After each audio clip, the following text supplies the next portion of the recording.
Saya tidak peduli siapapun Anda. Anda pernah bermaksiat, Anda pernah berbuat salah.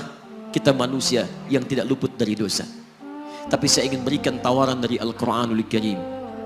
Quran surah keempat An-Nisa ayat 100, posisi paling kiri sebelah bawah. Pernah ada orang berbuat maksiat yang tak terlukiskan. Ada seorang yang pernah bunuh orang. Bunuhnya bukan 1, 2, 100 orang. Tak terlukiskan bilangannya. Kriminalitas tidak perlu diukur karena Anda akan lelah menghitungnya. Ketika Allah berkenan memberikan hidayah kepadanya, Masya Allah. Dan hidayah selalu terbuka pada siapapun sepanjang ia mau mengambilnya sebelum nyawa sampai di kerongkongannya. Tiba-tiba datang ia pada seorang alim dan berkata, saya ingin berubah. Alim ini kemudian menyampaikan pada orang dimaksud, Anda bukan berarti tidak bisa menjadi orang baik. Hanya Anda tinggal di lingkungan yang tidak mendukung Anda jadi baik. Keluarlah dulu dari tempat itu. Pergilah ke majlis ilmu sifulan, tempatnya ada di sana. Datang ke sana, belajarlah, dan Allah akan bimbing Anda berubah dari keburukan menjadi orang yang terbaik. Didengarlah nasihat alim ini. Berangkatlah orang dimaksud, menempuh perjalanannya.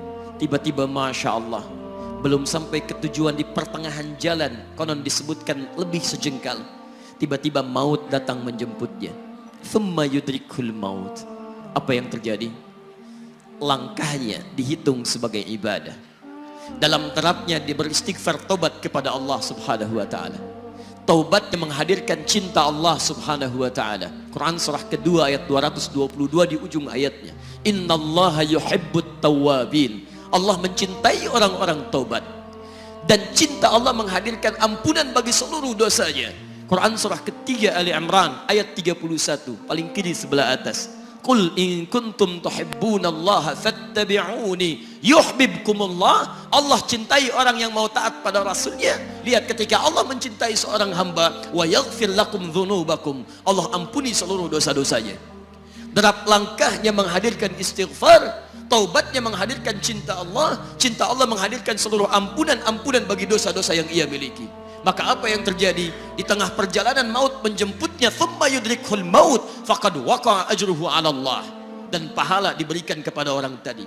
Di jalan, maaf, maut datang, taubat diterima, dosa diampuni, dan amalan didapati dengan derap langkahnya. Maka apa yang terjadi? Thumma yudrikhul maut faqad waqa'a ajruhu 'ala Allah. Pahalanya dituliskan oleh Allah, dakhalal jannah, kata Nabi, masuk surga orang ini. Anda bisa bayangkan, pernah bunuh orang 100 orang, mabuk tak terlukiskan, kriminalitas tak perlu dihitung. Ketika dia mau bertobat, datang ke majlis ilmu, Masya Allah, meninggal di tengah jalan, kata Nabi, dakhalal jannah.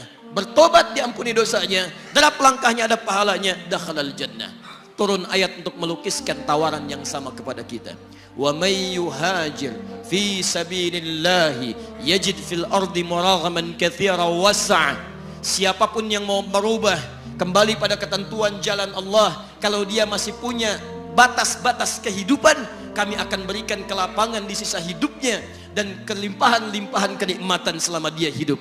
Wa may yakhruj min baitihi muhajiran ila Allahi wa rasulih. Namun bila ada di antara mereka baru ingin berhijrah, ingin berubah jadi lebih baik dalam pandangan Allah dan Rasulnya, tiba-tiba thumma yudrikul maut, baru keluar dari tempat dia tinggal, belum sampai ke tempat dia belajar, datang maut menjemputnya. Faqad waqa'a ajruhu 'ala Allah. Kami terima semua amalnya, kami ampuni dosa-dosanya, dan kami tuliskan namanya di dalam surga. Bila 100 orang saja yang pernah dibunuh oleh orang ini, pernah bunuh 100 orang, mabuk tak terlukiskan, kriminalitas tak terhitung, mau berangkat ke majlis ilmu, tak sampai ke majlisnya, meninggal dia, bisa masuk surga. Masa Anda yang tidak pernah bunuh orang? Ada yang pernah bunuh orang di sini? Boleh angkat tangan? Ada polisi di sini, langsung saya sampaikan insya Allah. Anda gak pernah bunuh orang, Anda tidak pernah mabuk, Anda tidak pernah berbuat kriminalitas seperti orang dulu. Salah, wajar, tapi pintu tobat terbuka untuk kita semua. Masya Allah, bedanya dengan orang tadi belum sampai ke majelis ilmu. Anda sudah hadir di dalamnya, langsung di rumah Allah, diberikan tempat yang terbaik dan kita akan belajar. Kalau dengan semua ini belum mempermudah Anda ke surga, dengan cara apa lagi Allah mesti mengantarkan Anda ke surga? Kalau dengan duduknya Anda di sini belum mau juga bertobat, dengan cara apa lagi Allah harus membimbing Anda bertobat?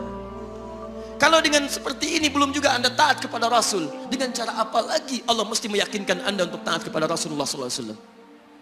Karena itu teman-teman sekalian, mari kita pelajari ilmunya, dan dengan ilmu itu akan membimbing kita insya Allah kembali kepada Allah sampai mengajak keluarga kita ke surga insya Allah.